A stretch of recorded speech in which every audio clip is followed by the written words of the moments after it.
इस यज्ञ में आप भी अपनी आहुति डालें, समय की, समय 7 दिन का निकालें। भागवत जी सुने।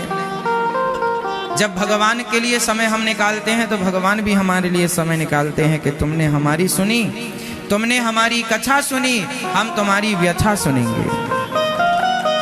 इसलिए जो कथा सुनते हैं भगवान उन्हीं की व्यथा सुनते हैं। लोग कहते हैं कि भगवान हमारी सुनते नहीं। हाँ, भगवान सबकी नहीं सुनते। जो भगवान को सुनता है, जो भगवान की कथा सुनते हैं, भगवान उनकी व्यथा सुनते हैं। भाई ये तो व्यवहार है। आप हमारे घर आएंगे तो हम आपके घर आएंगे, आप हमारी सुनेंगे तो हम आपकी सुनेंगे। यही है, भगवान कहते हैं कि तुम हमारी सुनो, कथा सुनो, हम तुम्हारी व्यथा सुनेंगे। तुम हमसे प्रेम करो तो हम तुमसे प्रेम करेंगे, तुम हमसे प्रेम नहीं करोगे, हम तुमसे प्रेम क्यों करेंगे। तो भागवत श्रवण करना अति आवश्यक है। सबको भागवत श्रवण करना चाहिए। कल की कथा में हम लोगों ने सुना, जन्म आदि यस्य जन्माद्यस्य जन्माद्यस्य यतः, जिस परमात्मा ने ये संसार को बनाया, जिस परमात्मा ने संसार को रचा, जन्म दिया, जन्माद्यस्य।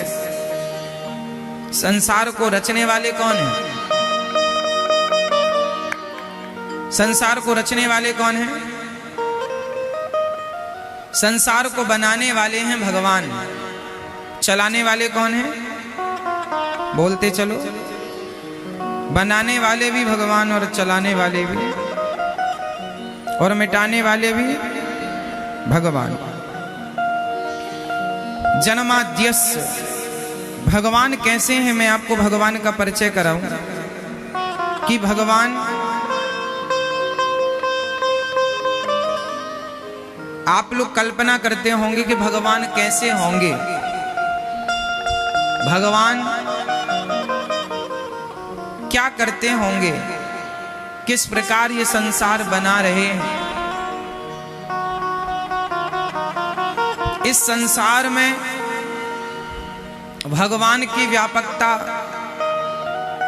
संसार को भगवान कैसे बनाते हैं। कोई आपसे सवाल करे कि भगवान ने संसार कैसे बनाया होगा और कितनी देर में बनाया होगा। अच्छा बताओ, इस संसार को बनाने में भगवान को कितना समय लगा होगा? बताओ कितना समय लगा होगा, जरा बताओ। ये संसार, ये पृथ्वी, ये सूर्य, ये चांद बनाने में भगवान को कितना समय लगा होगा?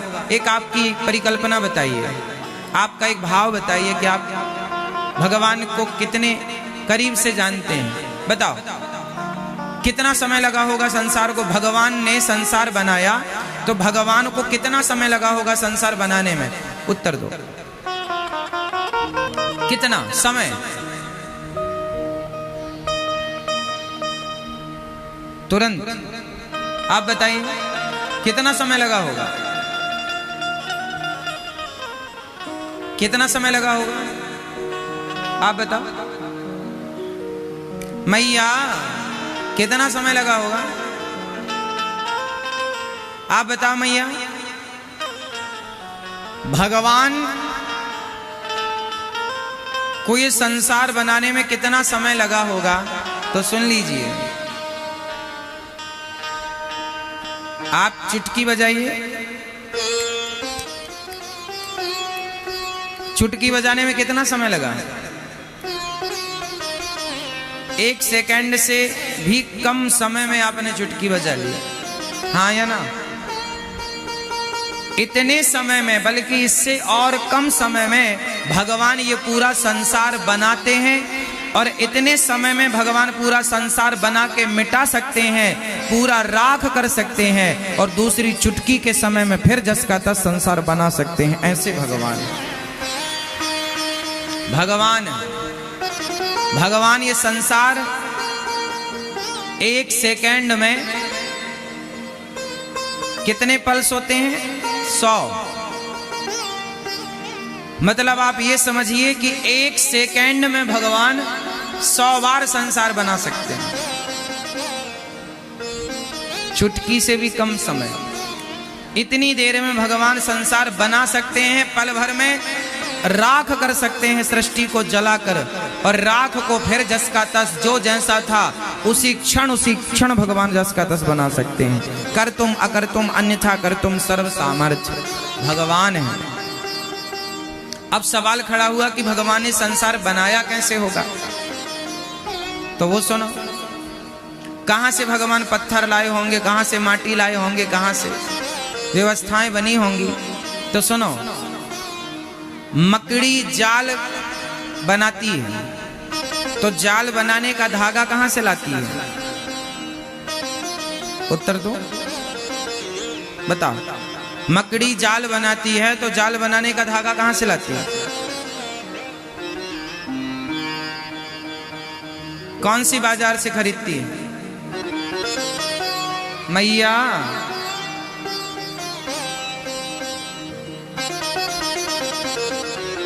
मकड़ी की जो लार होती है, जो उसकी लार होती है, उसके मुंह से ही वो लार के द्वारा उसकी लार ही उस प्रकार का धागे का काम कर जाती है। जैसे मकड़ी का जाल मकड़ी के भीतर से ही प्रकट होता है, हाँ या ना? मकड़ी का जाल मकड़ी अपने भीतर से ही प्रकट करती है, उसी में खेलती है और फिर उसी को निगल जाती है, वो खा भी लेती है उसे, स्वयं उसकी संरचना करती है, स्वयं उसमें क्रीड़ा करती है, खेलती है, रमण करती है और फिर उसे निगल जाती है। स्वयं एक ही मकड़ी तीन काम करती है, धागा बनाती है, धागे में खेलती है, धागे को निगल जाती है। उसी प्रकार परमात्मा से ही ये संसार बना। कैसे बना? जैसे मकड़ी से जाल बना, ऐसे ईश्वर से संसार बना। कहीं बाहर से सामान नहीं लाना पड़ा, ये सब ईश्वर के भीतर ही सब था, जैसे मकड़ी के भीतर ही जाल था, उसे कहीं बाहर से धागा लाने की जरूरत नहीं पड़ी।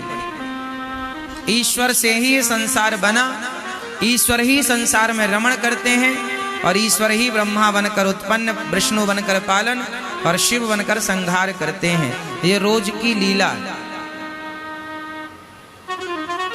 भगवान तो भगवान है, उनके जैसे तो वही हैं, दूसरा नहीं हो सकता कोई।